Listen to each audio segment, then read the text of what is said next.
Ms. Ocasio-Cortez. Thank you so much. Sorry about that. Thank you, Mr. Chairman. And thank you to our witnesses for being here today. Less than 2 weeks ago, we saw Republicans vote to completely gut Medicaid, which covers nearly half of all births in the United States.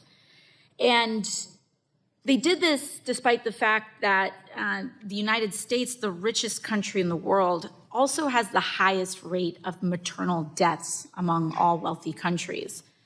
Black women in particular in America are dying at more than 3 times the rate of white women in childbirth. And we also have the highest rate of infant deaths overall compared to other high-income countries.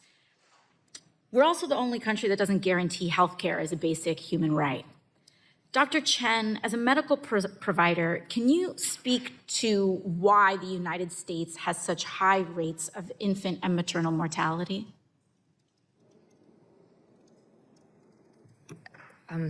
This is not actually my area of expertise, so I don't want to speak out of turn. Our Maternal Child Health Bureau does cover this issue very, very closely, and we're happy to follow up with you afterwards. I understand. Given this, I also think it's important that we talk about the Healthy Start program. The Healthy Start is a federally funded bipartisan program whose sole purpose is to reduce infant deaths and improve the health of pregnant women and new mothers. There are more than 115 Healthy Start programs across the country in both Republican and Democratic districts. In fact, Healthy Start was actually created by Republican President George H.W. Bush in 1991. Healthy Start programs, like the ones in my community in the Bronx, provide education for new parents so that they can safely care for their baby and one-on-one support through home visits. They ensure that families are connected to the services they need, like housing, food, transportation, and prenatal and postpartum care. Dr. Chen, your agency oversees the Healthy Start program, correct? Yes, in the Maternal Child Health Bureau. And as I mentioned earlier, it was created under Republican President George H.W. Bush, but since then, Healthy Start has been reauthorized several times on a bipartisan basis. The last time it was reauthorized was during President Trump's first administration. And that is because Healthy Start works. Women in Healthy Start receive earlier and more frequent prenatal care, fathers are more engaged, and babies are born healthier under this program. I'm proud to be leading the reauthorization of this with Representative Maliotakis and continuing the bipartisan tradition of this program. And I'd like to urge my colleagues to support this common sense bipartisan effort to reauthorize Healthy Start. I also want to briefly turn to another bill we are discussing today about sunscreen, which was led by my colleagues, Representatives Joyce and Dingell, which was spoken to earlier today. With respect to sunscreen, as skin cancer is the most common cancer in the United States. And for people who work long hours outside, like farm workers and construction workers, adequate sun protection is essential. Yet the Food and Drug Administration, or the FDA, has not approved any new sunscreen filters since 1999. Yet our counterparts in Europe and Korea and many other markets around the world have been able to bring much more technologically advanced filters to the market.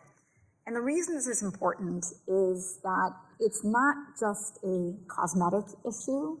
The easier sunscreens are to apply, and the more elegant these formulations are, then the easier and more commonly adopted they will be for people to use.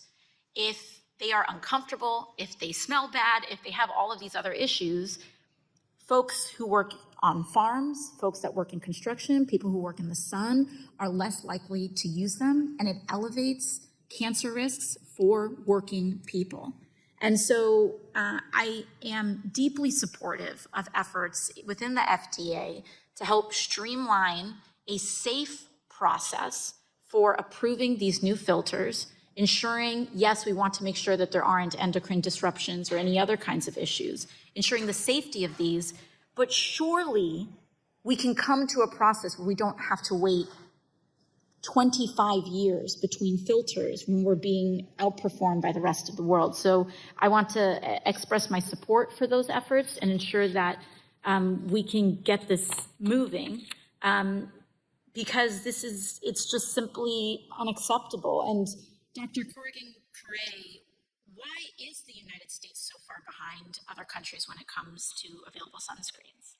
So in some countries, these are regulated as not as drugs, but they're regulated as cosmetics. And we regulate them as drugs, and we've done some testing. We know they're systemically absorbed, and we need to, look at that data. If we had that data in hand, we would be ready to review as many as sunscreens as was submitted. Thank you very much. And I yield back to the chair. Thank you. Gentlelady yields